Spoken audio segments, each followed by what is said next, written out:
If you follow the Adelaide indie music scene, you've probably heard of Sody Pop Studios recording.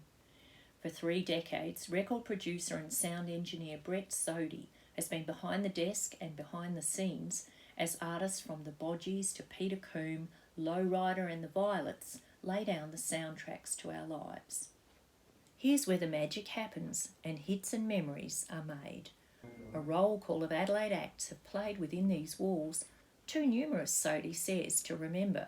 Thank goodness for his handy wall of fame. Oh, Mike Y. He's the second job I ever had when I started on my own. And and we had a song called Weapon Was a Gun. And it was put on high rotation on Nova, so you could actually be driving in your car and turn up something that you've done.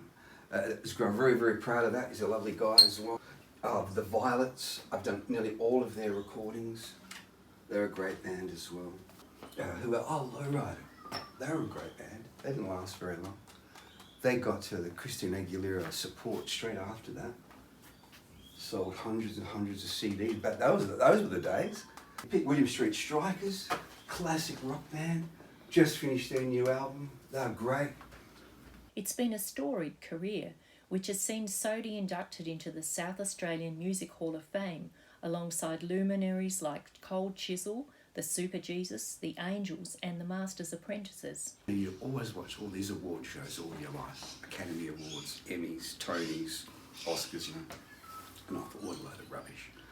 But when it happens to you, even though it's on a very small level here in Adelaide, it's very, very nice to have the recognition. And it just means that your work hasn't gone unnoticed, and you're immortalised there in the little room. I think it's in Pulteney Street, little picture on the wall, and you got your plaque. But you can drop it every now and then, especially with pesky clients. And there have been many unforgettable moments along the way, not least capturing the reunion of the reformed Bodgies. 3 brothers, they're so sour. Anyway, they tried to reform. They're gonna pump out a new record after all these years. And they set up in this room, there's no bass player, and they sat there and they just did not smile once, not once. They looked very sour. They did 18 songs basically without stopping. And then we set up a mic for the lead singer, Don, and he sang 18 songs in a row without stopping. Those are the best sounding recordings I've ever made. I thought that's what they grew up, they're brothers, they've got an unbelievable tightness, but I think they hate each other. And they didn't smile once. It brought them no joy. And that recording has sat there unused ever since. It's never been released, and yet I thought it was great. The recordings that come out of this famed studio are incredibly diverse, from rock and hip hop to a cappella, theatre soundtracks and kids' classics. But is there a signature Sody Pop sound? I love to have the vocal front and centre and crystal clear.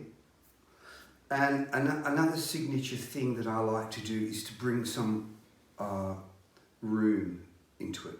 Whatever I'm recording, I'll always throw up a room mic to capture the natural sound.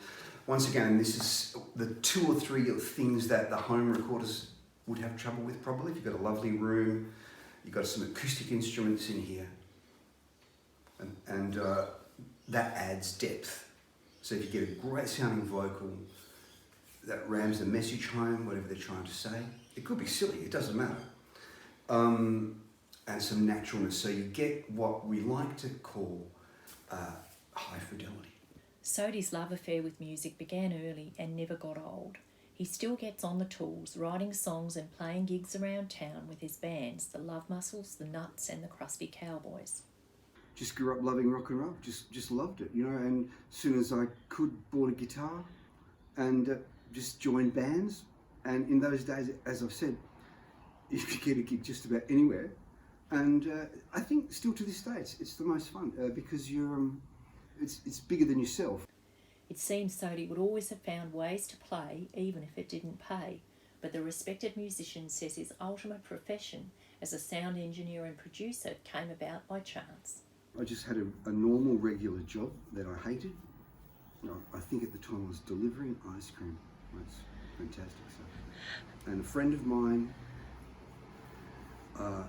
had a studio and was looking for an engineer, and asked me if I knew anybody, since I was, in the music scene, so to speak.